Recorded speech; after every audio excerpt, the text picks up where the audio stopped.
Your cancer, you better be ready for some skeptics. But Joe Tippin says it did save his life and others. And now even cancer researchers are open to the possibility it might be true.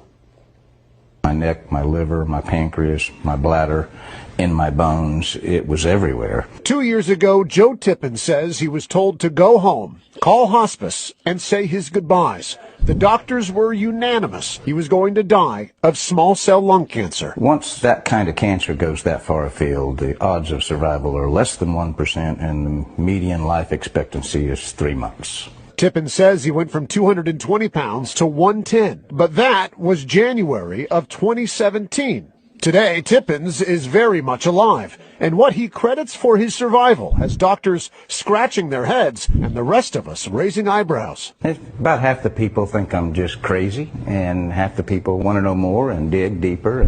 Tippin says he got a tip, not from a pharmacist, but a veterinarian. And in his desperation, he turned from people medicine to dog medicine, specifically fembendazole, or what you give a dog when it has worms. Truth is stranger than fiction, you know. Just 3 months later, Tippin says his cancer was gone. I'm usually skeptical, and I was, and maybe still am, about this one.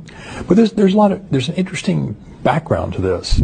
Cancer researchers like Stephen Prescott are skeptical, but they also are not dismissing this anti-parasitic's potential. He says Tippins is not the first person to potentially benefit, and maybe not the last.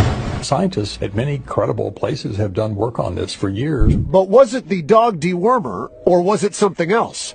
Tippins took the dog medicine with daily vitamin E supplements and CBD oil. He was also taking an experimental cancer-fighting drug. But Tippin says out of the 1,100 patients on that clinical trial, he was the only one cleared of cancer. Tippin says he was saved by the dog dewormer, and he plans to take it for the rest of his life. Oh, my insurance company spent $1.2 million on me with traditional means before I switched to a $5 a week medicine that actually saved me.